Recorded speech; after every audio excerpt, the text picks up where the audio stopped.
Hey guys, welcome back to the channel. In today's video, as the thumbnail suggests, I'm going to be looking at a Honda Civic Type R FK2. It's a car that's quite a rare sight on the UK roads. I had one about 18 months ago before I bought my M140i, and in this video I think what I want to do is get back into one. So guys, stay tuned and let's just wait for the FK2 to turn up. I mean, just check this out. It's really miserable out there, but on this channel we are committed. So whatever the weather, the FK2 is going to turn up and we're going to take it for a drive. So guys, the FK2 has just turned up. What we're going to do now is quickly go over that car, exterior wise and interior wise, and some of the things that the car has done, and obviously give it that mandatory exhaust start up and some revs as well. So come on, let's go check that car out.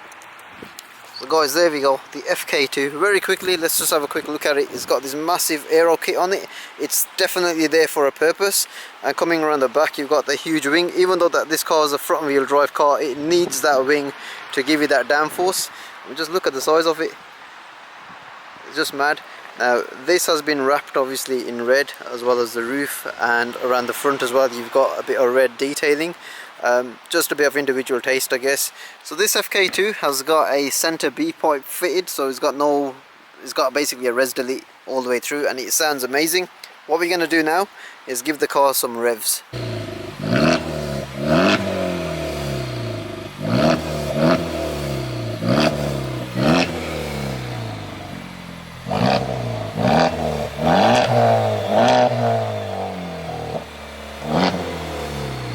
So guys, that exhaust note on that car, although it doesn't do any like farts or any pops and bangs, it certainly has made a huge difference to the way this car was stock. Because my car, the main gripe that I had with my FK2 was that there wasn't enough, like say, sound or deep enough. This certainly now with that B pipe sounds way better than stock. So if you got an FK2 or you're looking at getting one of these, just make sure that you stick on a res delete center B pipe. Honestly, it'll make a huge difference to this car, because mine was completely stock. So guys, I've just lined the two cars up, the FK2 and my M140i. Now, the two cars are like poles apart, if I'm honest with you. This car looks very aggressive, whereas the M140i, in my opinion, is the ultimate sleeper car. 340 horsepower on paper, 310 horsepower.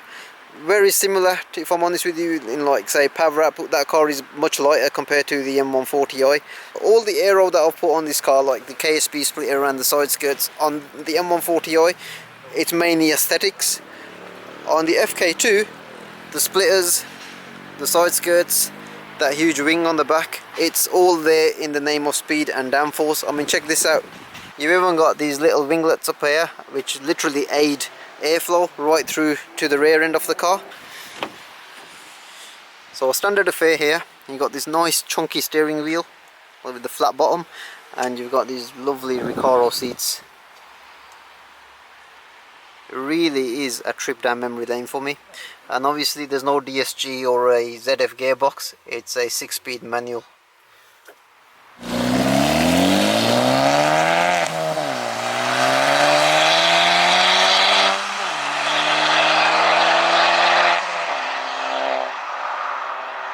Straight away, the first thing you notice is how supportive these seats are over the M140i seats. Now those seats are pretty damn good, but these just seem to hold you in the right places. And the bolsters, shoulder bolsters, and the ones that you get around the hip point, just spot on.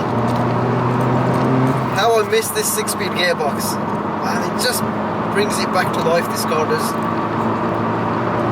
You just seem to change gears just for the sake of it. The actual action of this gear change is like just snickety snick. It's such a short throw.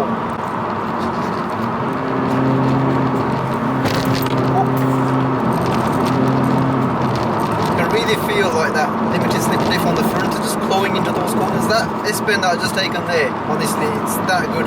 This front wheel drive car, it's got to be the best in any front wheel drive category.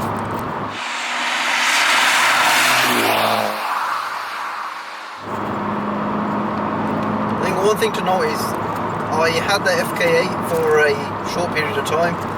That car is a little bit better than this in every aspect, but it's not a hinder on this at all, guys. If you can get one of these now, you know, value for money, they're about 25k, and the amount of car that you get, you know, it's a no-brainer, honestly. I mean, that engine, the 2-litre turbo, 300 horsepower, 400 newton meters of torque, it's pretty good, and you don't need a double clutch in this, man. This 6-speed manual is such a peach to use. The 6-speed that you get in the M140i or the M135s, they're quite notchy. This is, it's like a race car, honestly, guys. Proper race car, this. You know, when you really want to go out for that little blast on a Sunday, like we are like now, this car on this road makes perfect sense. It's got that high revving VTEC engine with the turbo. It revs to about 7,000 and it feels like you're trying to chase that red line. You don't really need to like rev it out. I mean, it's quite a torquey unit, 400 newton meters of torque, but it's the way it gets to that red line. It really eggs you on that you really want to keep pushing it and pushing it.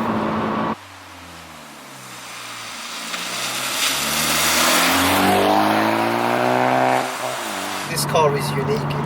It doesn't have like the pops and bangs of, like, say, the exhaust note that you get with most German cars, but it doesn't need to. It's got that blow-off valve, guys. I mean, listen to this.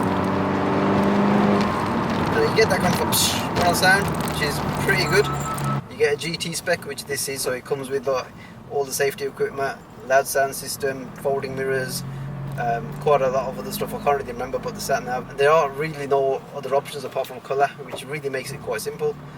You spec a BM or an Audi to this level, you know, you are talking like straight into the £40,000 mark, and that's quite a lot of money. So listen to that, guys.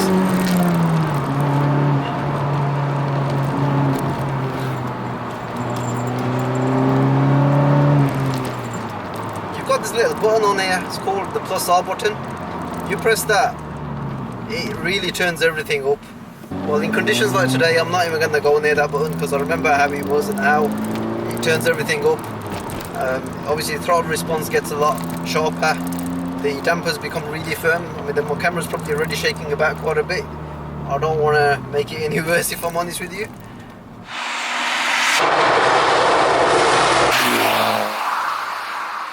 The modification list for this car, it's, you know, there's a lot of parts. I mean, for example, you can get a Revs responder which sharpens that throttle response all the time, so it's like having the car in +R mode but without that firmeroid, because it's firm enough.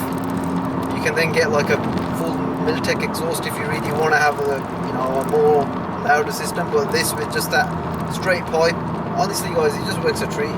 I'm surprised I didn't do that to my car. My car, that was one of the main sort of gripes that I had, that the exhaust wasn't as loud, and probably one of the reasons that contributed me getting that, you know, M140i, which, don't get me wrong, I'm still in love with that car, but as a complete focus, you know, as a complete car that's always focused to, you know, give you thrills, this is pretty much up there. The 0 to 60 times on these are like, say, 5.5 seconds or there or thereabouts. But you don't buy this car just for straight line performance, you buy this for the way this thing handles. I used to track my car quite a bit, and I lapped some serious cars out there, cars including a Porsche Cayman. M140i around the corners will not keep up with something like this. On the straight, yes, it will. You know, the M140i will probably just go past this, like, without a doubt. But on the corners, this car in stock form versus a stock M140i, I've done it. This car on the track will just kill it. That limited slip diff, it really claws you into the corners, and you can actually, like, accelerate through the corner rather than out of it. Torque steer wise, again, there's hardly any torque steer on these. That trig front suspension, that limited slip diff, you know, when all that comes together, it works such a treat.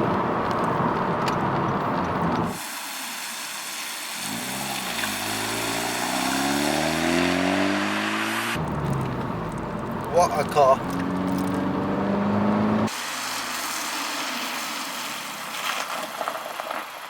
So guys, let's wrap this video up. I've just been out in the FK2, as you've seen, and just thought I'd come back and wrap this video up. So what do I think? I honestly miss my FK2. It's one of the best front wheel drive handling cars. When you're going through those corners, it really hunkers down, and you know, you can feel that mechanical limited slip diff clawing you into the corners. Certainly don't get a feeling like that in the M140i. As a daily, M140i for me 100%, but as a track car, as a weekend like blast around the country lanes. If money was no object, I'd buy that back again. And you know, looking at say Auto Trader and like a few other sites, you know, even Honda's approved used cars, you can pick one of them up for, you know, about 25k. Hope you found this video useful, entertaining and informative. Don't forget to check me out on my Instagram, which will come up any minute now, and also have a Facebook group, which is the BMW M140i Shadow Edition Club. And a big shout out to Stuart Wallace, who came down here to take me out in his FK2. Cheers guys, hopefully see you on the next one. Bye.